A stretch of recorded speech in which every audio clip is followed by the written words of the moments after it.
40 miles into Iraq, along shallow water channels which crisscross an area of marshland the size of Wales, this is where what's left of the Shia rebellion is slowly dying.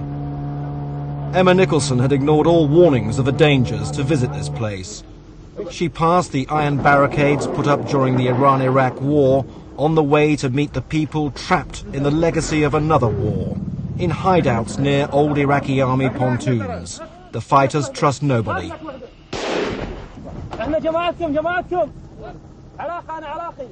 Their shooting had been a warning not to come near. They were eventually persuaded to talk by the Iraqi opposition group, which had organised Emma Nicholson's visit.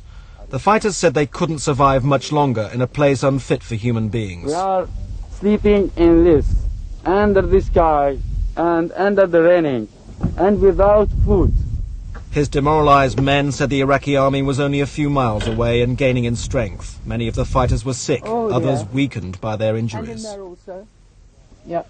Another group showed photographs of marshland villages which they said were destroyed by shelling in the past few weeks. They said women and children had fled, joining a mass of refugees surrounded by 3 army divisions.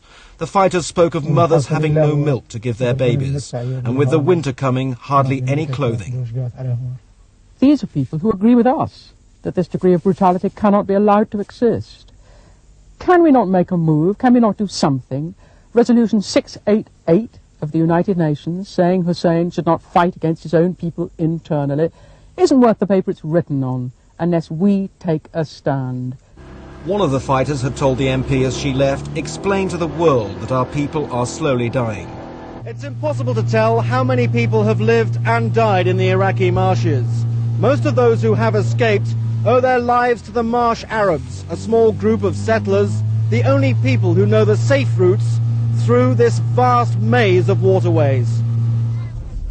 The luckier ones who did get through have been living across the border in Iran. Here at Shushtar, the Iranians have done what they can for the influx of Shia people, but it isn't enough. Families who once had comfortable homes now face a winter under canvas.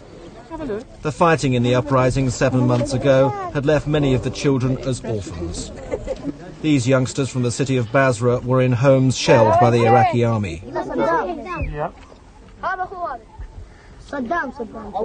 Although there is running water and a degree of shelter, sickness is rife. On average, 6 people a day are transferred to Iranian hospitals.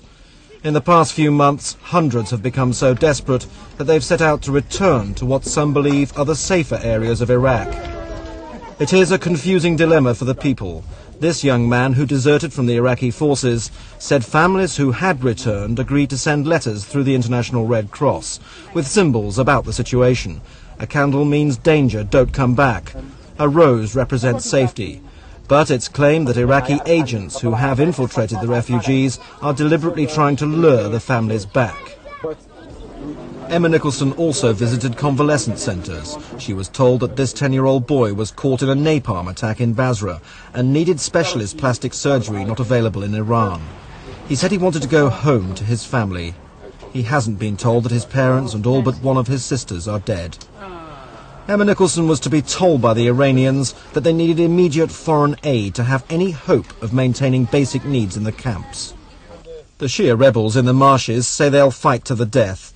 With hardly any food and the Iraqi army surrounding them, that may not be far away. The Shias, who like the Kurds rose up against Saddam Hussein, claim the world is ignoring their plight.